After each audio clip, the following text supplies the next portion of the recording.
we switch over to the Canes, baby. Manny Navarro and the Caneswear Miami Hurricanes report. That's next. If you're a Miami sports fan, then there's only one store to go to, and that's Caneswear at Miami Fanwear in Davie. They're your one-stop shop for all your inner Miami CF, Canes, Dolphins, Panthers, and Marlins merchandise. They have hats, t-shirts, game day jerseys, and so much more. Located at 2511 South University Drive in Davie, and open 24/7 online at caneswear.com or innermiamiwear.com. Call them at 954-835-5597. Caneswear, the spot where inner Miami and all Miami sports fans shop. The viewpoint statements or beliefs expressed on the following program by the host, guests, or callers are not necessarily the opinions of FantasyAccess.com, Media Group Inc. ownership, management, sponsors, or website. Time for Canes fans to get what they want. Information, insight, and perspective. It's the Caneswear Miami Hurricanes Report with Manny Navarro, exclusively on the Big O Radio Show. Here's Big O and insider Manny Navarro. There we go. Are we good? We back. We're talking some stuff for Sunday. Anyway, we are ready to talk a little Miami Hurricanes and the Caneswear Miami Hurricanes report. By the way, we will be at Caneswear next Friday. So a week from today, we'll be out there broadcasting live at 2511 South University Drive in Davie. And we thank Brett and all the great people out there for supporting us. Remember, all orders, when you go to caneswear.com, you order over $99, you will get free shipping. And you're going to love that place. It is so addicting to go to that place. I can spend thousands of dollars there. But I need you to beat App State. That's for damn sure. All right, let's get to the meat of the matter. The great Manny Navarro. Follow him on Twitter at Manny_Navarro. Manny, first of all, thank you for showing some patience today. We had a couple of delays today, so I appreciate you adjusting with us, my man. Thank you. Anytime, brother. All right. I was just talking about this because for many years I was, I as much as I love the Dolphins, I wasn't so looking forward to games being led by Joe Philbin and this and that. And so it was hard for me to get up and get inspired about certain games. And I have that feeling now with Manny, unfortunately. And you know what bothers me about leading up to this week? We have to talk up App State. And I get it. They've done a terrific job with their program. They've lifted their program. They're better. But the fact that we have to talk about this like it being competition for the Miami Dolphins, that's the part that's kind of bothersome. When I have to hear that Miami has to bring their A game to beat App State, and I'm just thinking about, Canes teams from the past, if they brought their W game, not their A, not their B, not their C, no, their W game, they would have routed these kind of teams in the past. Yeah, I think it's just the era that we're in, man. I mean, like I said to a couple different people this week, there's 5 teams in college football that are ahead of everybody else, I think, from a talent perspective. And then Miami's in that next group of teams, about 20 to 25 teams that on any given Saturday, they could beat each other. And then after that, you have teams like App State, who, if they play their best and Miami, plays an average game, they could be beaten.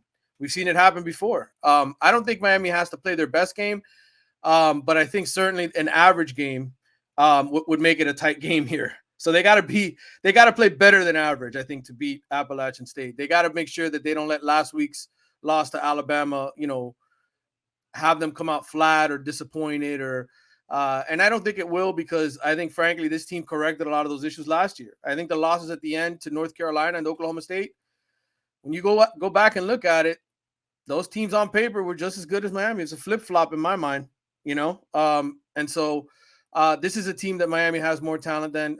What makes App State a tougher than average game is the fact that they've got all these guys that are 23, 24, 25 years old that are super seniors that have been in a college program now 6 or 7 years. And so that's what you got to watch out for, because they want this game. This is going to make their season. Oh, yeah. Winning a game like this. So I think as long as Manny Diaz does his job, which is what he did, I think, for the most part last year, where he got the guys up for the games that they were supposed to win, and they did, I think then they should win this game. Is it 8 points? Is it 2 touchdowns? probably something in there. Probably, 2 touchdowns, 17 points, somewhere in there. I think they win this game. And listen, I know last week sucked and all of that, but actually I saw some moments for that defense where they were stopping that high-powered offense in certain situations. So there were some flashes, I will say, last week, as much as it sucked to watch them lose and get dominated like most of us expected. There were some moments that if you can bring that to the next level teams that you're talking about now that you're going to play, or the level under, you should be able to take care of business, correct? Yeah, and I think it all starts with De'Aaron King, right? It's him being the difference. I think in years past, when you had an Akosi Perry or you had a Jaron Williams, guys that weren't, in Everybody. my mind, Yeah. then you were much more beatable in those situations, which is why the quarterback is so important. Yeah. And why I think in a lot of ways Miami was susceptible to being upset, because they didn't have the difference maker quarterback, the guy who was gonna, lead you late on the road at NC State to come back and win that game, or push you past Virginia Tech on the road. They've got that guy now. And in all honesty, I really feel like these next 2 recruiting classes, I know we do it all the time as Hurricanes fans, right? As people who cover this team, the young guys, they're going to be good. I mean, I think you saw some of those guys flash in the Alabama game in moments. Yeah. And so there's a reason to say, you know what? It isn't just the same guys. And one thing I'll point out, I did this exercise the other day. I got the starting lineup from the FIU game, okay, when they lost to FIU, and I compared it to the one that they put out against Alabama, the 2 deep. There's still so many guys that played and lost to FIU on this roster. It's incredible. Yeah. So you still have to sort of move past that. You have to get rid of those guys and have other guys come and replace them that aren't going to play down to another team's level. Yeah, and I thought Canes football would take down the video of Michael Irving and Edge saying that they're going to shock the world, and because it's funny, because I think like I see it from afar, you see it up close, and I wonder how those guys lie to themselves, because there's no way that they walk around that field and in those locker rooms and meet those kids and they look at them and they say, "Oh, okay, yeah, I know. I played with a guy like this. His name is Winston Moss. I played a guy like this. His name is this. His name is that." Like badass dudes that you played with, whatever it was back in those days. I can name the names and endless. Those guys that are in that locker room, how many of them have that dog-like attitude that all those other guys used to have back in the day? And I can't imagine that Michael Irvin sees himself in any of those guys, or Ed Reed sees himself in any of those guys at times. Hell, sometimes when I see Ed Reed on the sidelines talking to kids and they show it's almost like, I would imagine 20 years ago, 30 years ago, it was more tough love that you got on the sidelines. Now it's almost like coddling and trying to understand. And I don't know. It just seems like it's a different way of handling these personalities. Mm-hmm. Yeah. I mean, I just think, they had a really special run, man. There was such a tremendous run of talent at Miami. And, I wrote about this a couple of weeks ago, but you look at the 53-man NFL roster, right? Miami always, even when guys were getting old, Clinton Portis was retiring and Ray Lewis was retiring, they still had a lot of guys in the NFL. You look at the list now, I think PFF just put it out today. They're not even in the top 10 anymore. There's 5 guys now in the NFL that Miami has that are potentially NFL starters. I'm not even talking about Pro Bowlers. I'm talking about starting for their NFL team. So you could see that, we've reached the point now where finally all of that great talent that people are, look at all the great players we have playing on Sundays. All those dudes are old. They're retired now. They're all like at the end of their careers. They're really not contributing. So to me, it just shows you, like, you talk about Ed Reed walking around. He doesn't see a guy like himself. No, because there hasn't been a guy like him in a long time around there. Right. Yeah. I mean, I don't see a Tremaine Mack on this team. Right. Okay? I don't see a Jimmy Jones on this team. I don't have to talk about the elite guys. I could talk about the next level guys that were badasses themselves and tough guys and rocks for the team and all that. I don't see that kind of player here anymore. Mm-hmm. That's the rough part. That's why when I look at this game, it's like we got to talk them up And speaking of Appalachian State, is it about their running game? Is that what you've got to really focus in on? Is that Yeah. what they're going to try to do, is control the clock and keep King off the board, plus play to their strengths too? Right. Yeah. They're obviously undersized. They don't have Alabama size by any way, shape, or form, or their depth. But they've got 5 offensive linemen that know how to run outside zone, right? And they know how to block. And they've got 2 running backs that are good players that they've coached up, that, 2-star and no-star recruits. One of them's here from Miami Northwestern, a guy who was like a 1,500-yard running back his senior year of high school for Miami Northwestern. Nobody recruited him except Appalachian State, and he's one of the 2 guys that Miami faces now, a guy who's got a chip on his shoulder, thinking, hey, I should have gotten more respect. So, yeah, I mean, that's what they're going to do. Frank Ponce, by the way, former Miami High coach, is the offensive coordinator for App State. So you have a little Manny Diaz versus Frank Ponce matchup here.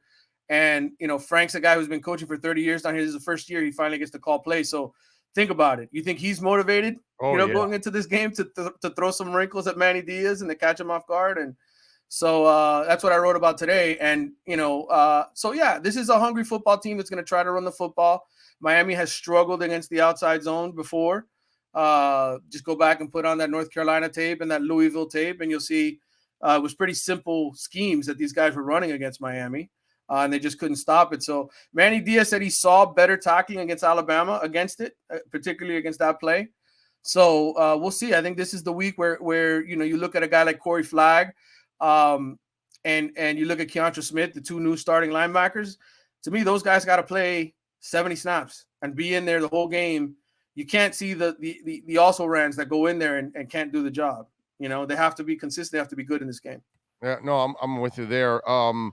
Manny's, I could call it maybe an excuse or weak explanation for the Bubba Bolden play. Mm-hmm. And to me, it was pretty obvious that it was a spearing, because the dude went out of his way to go all the way down to spear. And instead of kind of saying this was unacceptable, this was wrong on our part, there was some hemming and hawing about what that play could have been or whatever. Yeah. And this is how I think this kind of stuff stays alive. I'm part of this program. I'm watching flow.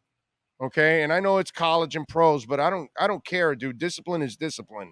Yeah. And his teams are one of the least penalized teams so far in 2 years and an off season here. In the preseason, his teams barely committed any penalties. They rarely beat themselves. Okay. And they were really bad their first year. And yet they were one of the least penalized teams by the end of the season overall. Discipline is, I saw Shula and I remember coaching the Scabs teams, and he was the least penalized team with the Scabs, because everybody always used to say, well, he's part of the competition committee, and that's why he gets the favorable calls and all that BS that people would spew. And then here comes the Scab year, and the same thing. He's winning games with Scabs, and the Scabs aren't committing any kind of penalties either and burning themselves. Coaching is coaching, my man. Did you think Manny mishandled that this week? And those are the kind of moments that you can give an App State an opportunity to make a big play and make a difference in a game. Playing smarter, man. This team has got to learn to do that. Yeah, I agree. This isn't something new. I mean, these targeting penalties between Amari Carter and Bubba and different guys on this team that have been called for it here over the last 2 years. I just think Manny's frustrated with it, because I think he tries to coach these guys the right way. In the end, he's not the guy on the field. Like, these guys that's why everybody wants to point the finger at the coaches and be like, they're the problem. The same mistakes are happening over and over again. You don't think they're coaching it? You bench Amari Carter's ass. Right. You bench him so hard, every time he gets up, he's got to pull splinters out of his ass. But if you allow the same person to, I'm not saying to Bubba, because that was his first time. That was just a bad choice on his part. I wouldn't bench Bubba. I know he's a hell of a player too, obviously. But Amari Carter, I blame the coach. Because you can coach it up, but if you keep making that same mistake, at one point or another, you got to say, and if everybody also sees that there is no penalty for continuing to make that mistake, then you're never going to have any discipline on the team. So why not bench the hell out of Amari Carter and say, this is not tolerated anymore? You Right. do this, you can't be on the field, period. You know what I mean? I That's agree. again, I go back to Flo. Flo doesn't put up with a coach. He's had like 7 offensive line coaches in 2 seasons already. The guy, if it doesn't work, you're not staying on the field. Player, coach, he doesn't give a crap. Manny should be doing that. Well, I think there are certain positions where he has started to do that, right? Offensive line, they've got all this depth now, right? Oh, He went out, he got the kid from UNLV. And he benched Scaife right He away. pulled Scaife within right after that sack. It's like, dude, get your ass on the bench. I got this dude who I know can do this. You're gone. And even and Scaife had a phenomenal camp from everything that I heard, that he was probably the best offensive lineman in camp. But hey, you go out there, you fail the test, So Yeah. I think there's certain positions where he can do that. Oh, I still think because of the lack of depth on this team at certain positions, there's positions he just can't. And a guy like Bubba, this is like you said, this is the first time he's got hit with the targeting. He's an elite player, man. He's going to come back, but you saw they played the freshman, right? They played James Williams. That's right. They played Cam Kinchins. So I think with this next group, again, we don't know, right? These guys have to develop more. You have to see more out of them. But I do think there's more talent in this next group coming in. I hope for Manny's sake and for the program's sake there is, because that's the only thing that's going to get him out of this is better players. It's the only thing that's going to get him out of this. So let me ask you, we'll wrap it up with this. Manny Navarro, of course, joining us here for the Caneswear Miami Hurricanes report. Make sure you visit the folks at Caneswear, 2511 South University Drive in Davie. And, of course, tell them that we sent you. They'll definitely take care of you. Dolphins gear, get it for Sunday. Canes gear, get it for Saturday. Inter Miami gear, get it for this weekend, baby. Marlins gear, get it. I don't know if you're going to go to the game. But anyway, whatever. As you could go to Caneswear. All right, so in 2 years now that you've watched Manny, again, I'm going to go to Davie. I watch players, street free agents, regular free agents, draft picks. I watch them in 1 year to the next year to the next year, and I'm watching players improve constantly under this coaching staff. They develop their talent. How many guys have made improvements that you've been impressed with, and you credit it to coaching, not just the raw ability of the player? I think there's a handful of examples at Miami. I think Gregory Rousseau was one that is in Manny's cap. First of all, he identified him, and they coached that guy up to become a better player, to learn how to use his length. And now you see what happens when they get a guy who has talent, but a guy that needs coaching. They coached him up. I think Zion Nelson, the left tackle, is a perfect example. A guy who came in 6'5", 240 pounds. They put good weight on him. And if you go back and you watch that Alabama tape, he played pretty good against a pretty good pass rush. Yeah. I think he allowed 1 pressure in that game. So, there's a couple of Keyshawn Smith, I think, is going to be a beast. He's going to be another one of those 3-star kids that they took and made better. I think Keontra Smith's going to end up being a good player for them, a kid that they took from Chaminade that was a safety. They move him into the box now. I think he's going to be their leading tackler this year. There's examples. I think the problem is there enough for you to believe that he can make the kind of progress to get? I'll put it to you this way. I think he's better than Randy Shannon, and I think he's better than Al Golden. Okay. And if that counts for anything, I think he's the kind of coach that if you're going to go the cheap route, right, and you're going to hire the inexperienced guy who's never been a head coach, at least you have a guy who cares, who's from here, who knows if I don't get this right, this is probably going to stay in the rest of my career. I think that's a better bet. But in the end, is that going to solve the problem? I don't know. I mean, I look at this as you probably need to give him 5-6 years, see how he fully recruits, how he develops quarterbacks, how Tyler Van Dyke and Jake Garcia look the next couple of years. If they play well and Miami averages 10 wins and gets to the playoff once or wins the ACC title once, then Manny did his job in my mind, because he went from being an inexperienced head coach to taking Miami to somewhere Randy couldn't take them and Al couldn't take them. So that's where they're at. If you're not going to go out and spend a boatload of money to bring in Nick Saban or Urban Meyer or one of these proven winners, then you got to live with these results. You got to have these expectations. I'm with you there. I would imagine you are picking Miami, right? The prediction. Yeah, and I think they'll cover this week. I think they're at home. I think the kids will be juiced up. And Appalachian State, the last time they played Miami, it was in their place. Same kind of team. 45-10, Miami killed them. So I don't think it's going to be a blowout. I think Appalachian State's going to hang around. And this to me is like a Miami, I don't know, Georgia Tech type game, where Georgia Tech some years has beaten Miami, but for the most part, Miami takes care of business. I think that's more of what I see in this game. That's my comparison. Follow him on Twitter. Follow him on Twitter at Manny_Navarro. Catch his work there at The Athletic. More importantly, please subscribe. If you're a Canes fan, you're going to get incredible wall-to-wall coverage. This man writes about 8 articles a minute. So that's a lot of content that goes on to that website every single hour. Think about that. Just do the math. I mean, he's in this interview right here. He wrote 4 articles.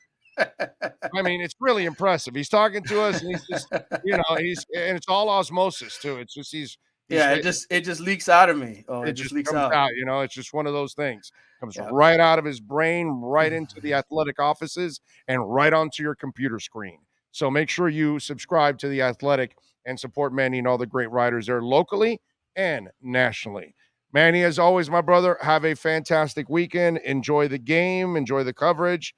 And we will talk to you on Tuesday, my friend. Appreciate you. Thank you, brother. Take care. You got it. There you go. The great Manny Navarro. Again, Twitter, Manny_Navarro. Let's take a quick break. We'll come back. Got a couple of things that I want to get into right here on the show, coming to you live from Craig Zinn's Acura of Pembroke Pines. If you're a Miami sports fan, then there's only one store to go to, and that's Caneswear at Miami Fanwear in Davie. They're your one-stop shop for all your inner Miami CF, Canes, Dolphins, Panthers, and Marlins merchandise. They have hats, t-shirts, game day jerseys, and so much more. Located at 2511 South University Drive in Davie, and open 24/7 online at caneswear.com or innermiamiwear.com. Call them at 954-835-5597. Caneswear, the spot where Inner Miami and all Miami sports fans shop.